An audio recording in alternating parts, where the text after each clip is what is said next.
Nagmalampuson ang ipahigayong tourism quiz o tour guiding competition niadtong Setyembre 16 atol sa pagsaulog sa Tourism Week dinhi sa syudad.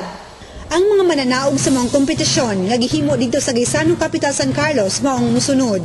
Sa tourism quiz sa elementary primary level, ang duha ka mananaog sa unang luna mao sila si Romel Silvano sa Andres Bonifacio Central School ug Tricia Julian Francisco sa Colegio de Santa Rita.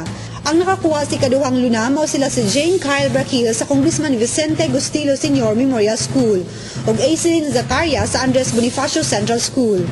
Sila si Eloise Lugarta sa Ramon Magsaysay Elementary School ug Jessie Mir Alipi sa SOF Ramon Magsaysay Elementary School ang nakakuha sa ikatulong dapit.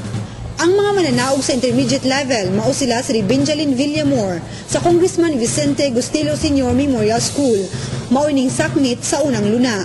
Riza Mer Shabuk sa Tandang Sora Elementary School si kaduhang luna ug si Chinay Gift Marie Mercado sa Tandang Sora Elementary School si katulong luna. Sa high school level, ang mga mananaog mao sila si Randy Moises sa Sipaway National High School na mao'y nakakuha sa unang luna. Donabel Gadjani sa Central Negros College na mao'y nakakuha si kaduhang luna ug sila si Jamila Dawn Rafael sa Colegio de Santa Rita ug Nicole Angelique Fertes sa Holy Desmond National High School na nakakuha sa ikatulong luna. Ang sa college level, ang misakmit sa unang luna mo si Leo Sanchez sa Central Negros College. Sa ikaduhang luna, si Ronnie Cabanilla sa St. Joseph Computer Learning Center ug sa ikatulong luna si Richie Cabalia sa Central Negros College.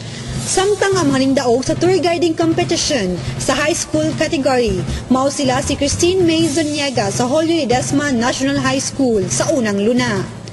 Brian Vincent Aguirre sa Colegio de Santo Tomas Recoleto sa ikaduhang luna. Ug si Ken Marie Taroza sa Don Carlos Desmond National High School sa ikatulong luna.